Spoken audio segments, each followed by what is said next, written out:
De acordo com a OMS, em 2030 a depressão vai ser a doença mais comum a nível mundial. Por esta razão, nós, um grupo de 5 alunos da Escola Secundária Mídio Navarro, pretendemos sensibilizar a população em geral sobre o impacto da depressão através deste documentário e ainda quebrar alguns tabus relacionados com esta doença. O nosso documentário está dividido em 5 partes, sendo estas os sintomas, as causas, o diagnóstico, as consequências e os tratamentos. Concebemos esta estrutura de forma a reconstruir o percurso de uma pessoa que sofre com este distúrbio mental, desde o início dos primeiros sintomas até ao começo dos tratamentos.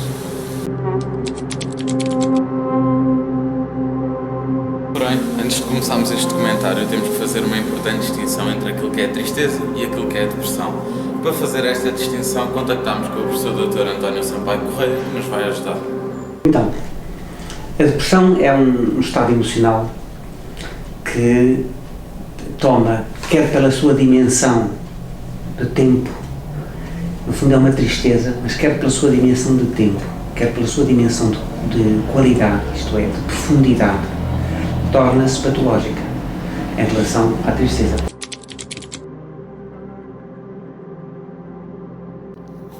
A ideia mais comum da depressão é que esta se revela quase exclusivamente nos pensamentos do indivíduo. Para compreender melhor a influência desta condição no ser humano, decidimos contactar o indivíduo diagnosticado com um transtorno depressivo. Com que idade foste diagnosticado? Fui diagnosticado com 16 anos. Ok. E quanto tempo mais ou menos é que demorou até pedires ajuda? Demorou-me cerca de 2 anos, eu pedi ajuda aos 15. E que motivos é que te levaram a pedir essa ajuda? Foi a extensão da minha tristeza interior e do resto dos sintomas. Porém, não é apenas o setor mais jovem que é afetado pela depressão. Decidimos então contactar um idoso que já foi diagnosticado com este transtorno. Como é que lidou com o processo e como é que foi o processo? O processo foi o primeiro passo é a pessoa reconhecer que precisa de ajuda. Porém, a depressão não possui sintomas apenas neurológicos, ou seja, a existência da doença não está restringida aos pensamentos do paciente. A depressão tem uma dimensão emocional, tem uma dimensão cognitiva de pensamento, que é mais lento, é mais difícil na depressão. Tem um componente somático, que é da taquicardia, da falta de forças, e depois ainda tem outra dimensão, a depressão, que é a dimensão interpessoal, que é da relação entre as pessoas. Mas algumas manifestações físicas deste transtorno são a fadiga generalizada, falta de apetite, apatia, distúrbios no sono, falta de concentração, entre outros. Se quer fazer uma rotina comum, basta uma coisa mínima que o meu sistema vai completamente abaixo, e cumprir essa rotina custa-me bastante até sair de casa, não por vontade, falta de vontade de sair de casa, mas por dificuldade de sequer me levantar e fazer algo produtivo. Por exemplo, o deprimido, isto é uma coisa extraordinária, o deprimido realmente custa-lhe mais subir umas escadas. Custa mesmo mais subir umas escadas. O deprimido chega a dizer que tomar banho é um sacrifício. A depressão é muito mais desgastante do que as pessoas podem pensar, porque não é só psicológico, é fisicamente. Porque há depressões em que a pessoa não sai de casa e tem mesmo dificuldade em sociabilizar e não se interessa pelo seu corpo, não é? Esses são os mais graves. Apesar desta condição ter alguns fatores comuns na forma como se expressa, é ainda assim experienciada de forma diferente de indivíduo para indivíduo. Costuma sentir-se isolado? Neste momento já não, mas já senti. Quando início da depressão, sim. Mesmo no mundo de gente, estava sozinho. Sente-se isolada? Não. Nunca? Não. Nunca tive, já porque sempre tive uma família grande, tenho um filho biológico e criei 2 enteados. E depois trabalhava, portanto aí não sentia solidão. Havendo também distinções na forma como se expressa consoante o género. Na nossa cultura, a mulher é muito mais... as mulheres, em geral, são muito mais... não queria utilizar a palavra honesta, mas queria dizer, são muito mais transparentes, porque não têm aquela coisa do homem não chora. Portanto, a mulher expõe-se mais facilmente e chora mais facilmente à frente do médico ou do terapeuta, mais facilmente diz eu preciso de ajuda. Um homem tem sempre uma atitude de pôr para dentro, aliás a taxa de suicídio depois às vezes costuma ser maior no homem. Em média, a taxa de suicídio dos homens é 3 vezes superior à das mulheres. No entanto, o índice de diagnóstico da depressão mostra que as mulheres são mais afetadas pela doença do que os homens. As mulheres são mais afetadas que os homens com a depressão, sobretudo com a depressão exógena, daquela que é feita dos fatores da vida. Realizamos um inquérito à população mais idosa e na amostra que obtivemos, cerca de 21,5% das pessoas sentiram-se ansiosas durante a pandemia. Aproximadamente 50% tem algum parente que já teve depressão. 30% diz sentir-se isolado frequentemente e, por fim, 40% tem ou já teve depressão, inclusive mais de metade tomaram antidepressivos.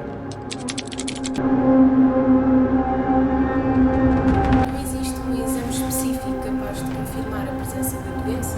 O diagnóstico é feito por um médico psiquiatra através de uma conversa sobre o histórico familiar, o momento atual vivido, testes que avaliam o estado mental e exames neuropsicológicos.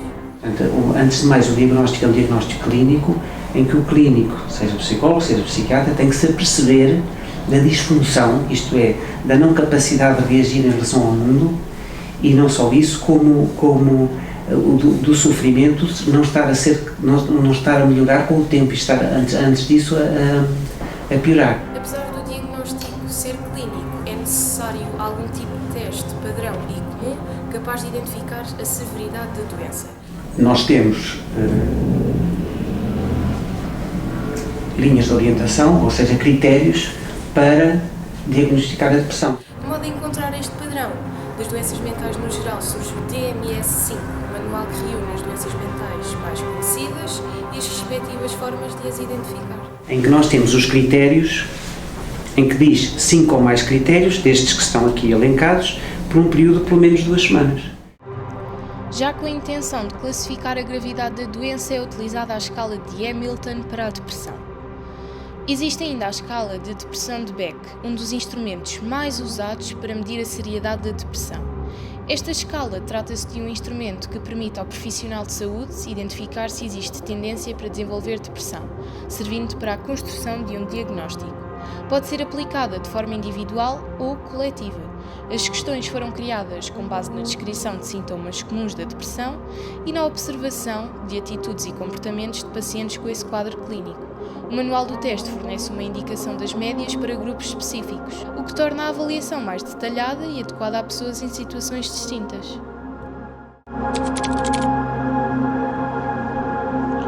Quando uma pessoa está deprimida, significa que o cérebro sofreu alterações químicas que desencadearam todos esses sentimentos negativos. O papel dessas regiões no cérebro responsáveis por emoções negativas é muito importante. Estas zonas usam neurotransmissores para enviar informações para outras células.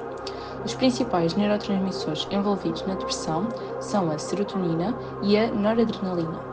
Quando há um desequilíbrio na produção destes compostos, a doença instala-se. Por sua vez, este desequilíbrio pode ser provocado por uma série de fatores, sendo um deles a predisposição genética. Então, as depressões, teoricamente, há 2 polos. Um polo, que é a depressão causada pela vida, pelo exterior, chamadas depressões exógenas, e as causadas geneticamente, que são as depressões endógenas. Agora, o que se passa normalmente não é este e este, o que se passa é uma mistura. Estudos sugerem que determinados genes afetam a regulação de neurotransmissores mencionada anteriormente e a resposta ao stress, contribuindo para o desenvolvimento da condição. A depressão ocorre com maior frequência em pessoas que têm antecedentes familiares com este distúrbio mental. Em que nós encontramos genética, árvores neurológicas cheias de suicídio e cheias de depressão naquele paciente. O tio matou-se, o avô já se tinha morto, a mãe é triste, portanto são depressões que não são exatamente ligadas à vida. A depressão provocada por um agente genético afeta cerca de 1% da população. As depressões mais exógenas, mais feitas pela vida, atingem cerca de 5% da população, ao passo que as genéticas é só 1%. da população. Portanto, são muito mais frequentes as depressões feitas pela vida, por bullying na escola, pelo bullying no trabalho, por situações de despedimento, de desemprego. Essas situações são as mais frequentes. Todavia, a depressão pode ter diversos fatores externos. Como mencionado pelo professor Doutor, as depressões exógenas, que afetam cerca de 5% da população, são causadas por fatores externos ligados ao estilo de vida que o indivíduo adota. O cotidiano pode contribuir para a depressão através da falta de exercício, sono inadequado, isolamento social e altos níveis de stress no trabalho ou ambiente académico, afetando o equilíbrio químico do cérebro. Portanto, a começar aí, eu entrei em depressão. E entrei em depressão, mas não, eu achava que não, que era excesso de trabalho, como já tinha tido no antes, mas não era mesmo uma depressão. Portanto, em ambas as situações foi por motivos de trabalho. Uma alimentação desequilibrada, pobre em nutrientes essenciais, pode prejudicar a função cerebral e causar depressão. Deficiências em vitaminas, minerais e ômega 3 estão ligadas a problemas de saúde mental, enquanto dietas ricas em alimentos processados e açúcares afetam negativamente a microbiota intestinal, influenciando o humor. A exposição à natureza e à luz solar melhora o humor e a saúde mental, enquanto a privação desses elementos e ambientes urbanizados sem áreas verdes adequadas contribuem para o stress crónico. O uso excessivo da tecnologia, especialmente de redes sociais, pode induzir depressão devido a conteúdos negativos, comparação social, isolamento e interrupção do sono pela luz azul. O burnout, causado por exaustão física e mental associada ao trabalho e estilo de vida, aumenta o stress, sensação de falta de realização e exaustão emocional, agravando sintomas depressivos. A pandemia de Covid-19 impactou significativamente a economia e a biologia, debilitando o sistema imunitário de muitos. O impacto psicológico do isolamento foi subestimado, especialmente para os mais vulneráveis. O confinamento, medo da doença, perda de entes queridos e incertezas económicas geraram stress, intensificando a expressão do transtorno. Um estudo da Universidade de Oxford, publicado na revista The Lancet, mostrou que 34% dos infectados desenvolveram transtornos psicológicos, principalmente ansiedade e depressão. A fertilidade ou a falta dela pode afetar o estado emocional do indivíduo. A depressão pós-parto, afetando 20 a 35% das mulheres, é um exemplo de depressão associada à fertilidade, desencadeada por mudanças hormonais, ajustes no sono, novas responsabilidades, stress da maternidade e pressão para atender expectativas. Pode ainda ocorrer uma transferência da culpa dos efeitos da gravidez para a criança, devido a diversas mudanças físicas e, por vezes, marcas após o parto. Por outro lado, a infertilidade pode causar depressão devido ao impacto emocional de dificuldades para conceber, sentimentos de perda, frustração, inadequação e ansiedade sobre o futuro. A pressão social e pessoal e o tratamento da infertilidade podem agravar o stress emocional e afetar negativamente o bem-estar mental.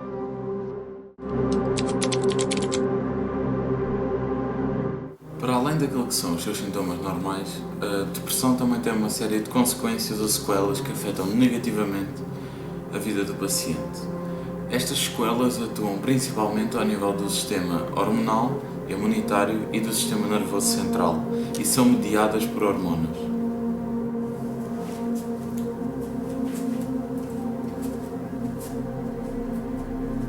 Desregulações hormonais podem surgir a nível da tireoide, que é a glândula responsável pela produção das hormonas serotonina e dopamina, hormonas associadas à felicidade. Por oposição a estas desregulações também podem surgir a nível das glândulas adrenais que se localizam em cima dos rins.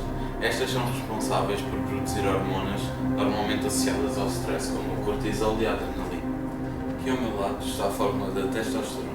A testosterona está associada ao controle do humor e da emoção. Baixos níveis de testosterona podem levar a tristeza e a um sentimento de inadequação.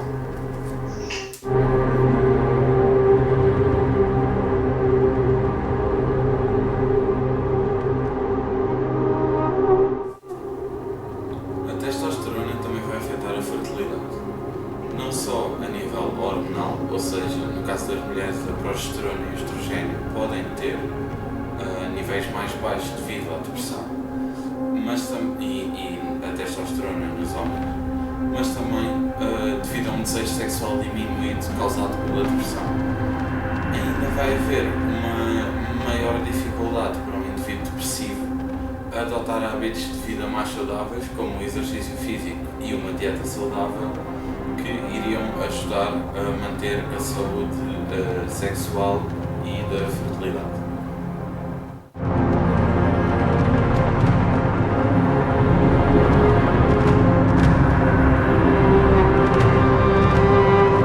A depressão também vai dificultar a execução de tratamentos alternativos, como a fertilização in vitro ou outros, devido à carga psicológica que estes têm sobre os indivíduos.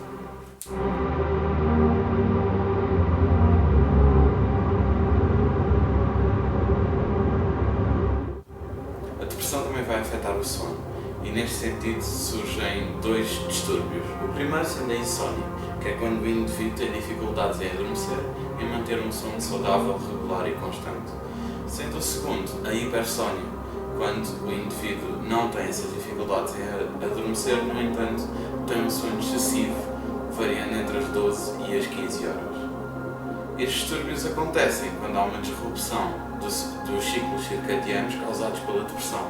Estes são ciclos de 24 horas que regulam diversos processos fisiológicos do nosso corpo, como o sono vigília neste caso.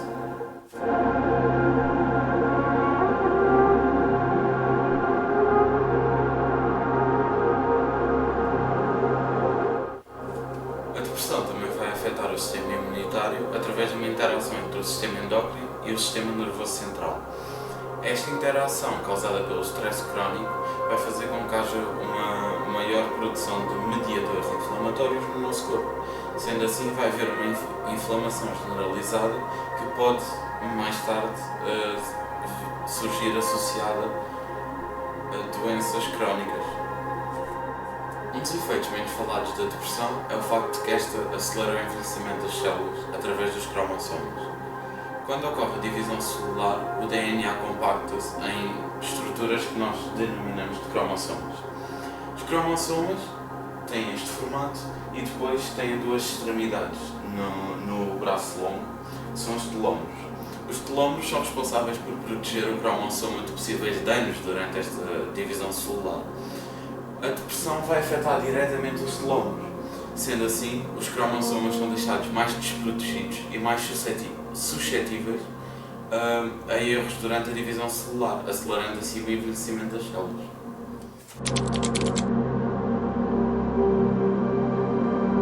E acredita que ainda vale a pena procurar ajuda, ou aqueles da sua idade que têm depressão, que vale a pena procurar ajuda, ou acha que devido à idade já não faz nada? Não, faz sempre.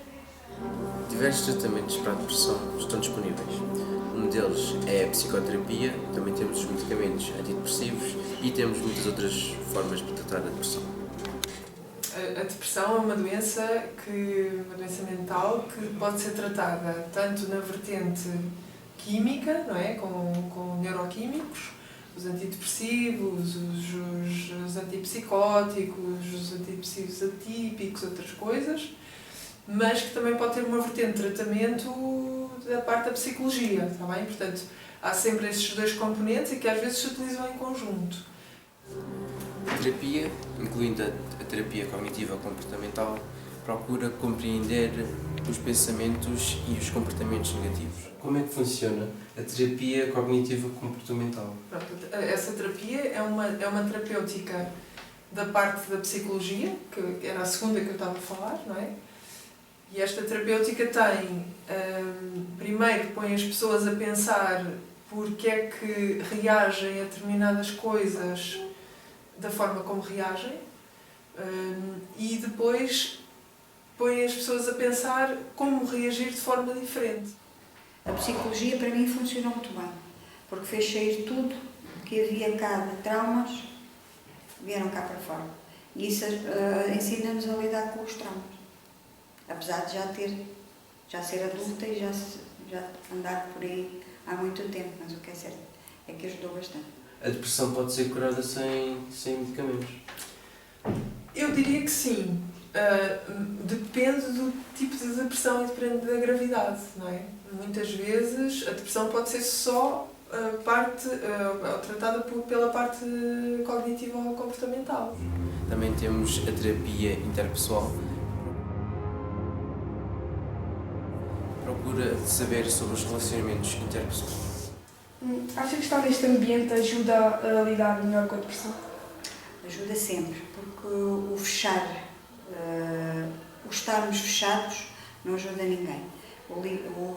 Sair para fora, ter contato com pessoas, com outras vidas, outras vivências, ajuda sempre, sempre. Em casos mais graves e resistentes é utilizado a eletroconvulsoterapia.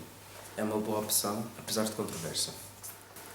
Esta terapia é realizada com uma anestesia geral e faz com que o paciente tenha convulsões terapêuticas que vão ajudar a regulamentar a atividade cerebral e os neurotransmissores. Apesar de ter efeitos colaterais temporários, é muito eficaz quando os outros métodos não funcionam. Os antidepressivos são um tratamento que ajudam muita gente a ultrapassar a depressão. São os tipos de medicamentos de antidepressivos que estão disponíveis? São muitos, na verdade são muitos e são muito variados. Existem umas classes mais antigas que hoje quase não se utilizam, que são os antidepressivos tricíclicos e os inibidores da MAO, oxidase.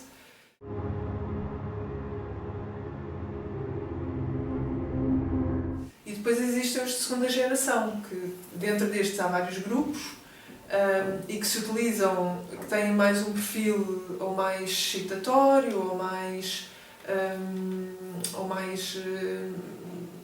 sedativo. Temos um exemplo disso, que são os inibidores seletivos de recaptação de serotonina. Estes aumentam os neurotransmissores no cérebro para estabilizar o humor. No entanto, existem, como em todos os medicamentos, efeitos adversos.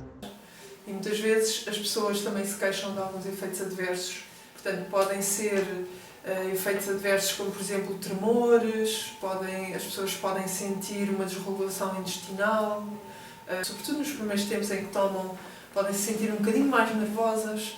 Há alguns antidepressivos que até podem dar alguma tendência um bocadinho de terem um bocadinho mais impulso, mais impulsivas, que provocam mais sonolência, provocam algum aumento de peso, mais apetite. Estes efeitos secundários variam. Variam muito segundo a classe do antidepressivo. Outras intervenções complementares, como o exercício físico regular, também são bastante eficazes para a cura da depressão, assim como uma dieta variada, saudável e rica em nutrientes e vitaminas.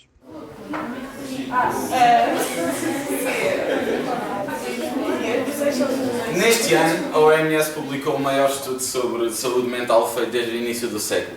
O estudo revelou-nos que cerca de 1 bilhão de pessoas têm transtornos mentais. O estudo também nos revelou que apenas no primeiro ano de pandemia houve um aumento de cerca de 25% em depressão e ansiedade. Assim sendo, esperemos que o documentário que tenham acabado de ver tenha sido informativo e tenha-vos sensibilizado que realmente a doença mental existe e que é bastante atual nas nossas vidas. Deixamos também as diversas linhas de apoio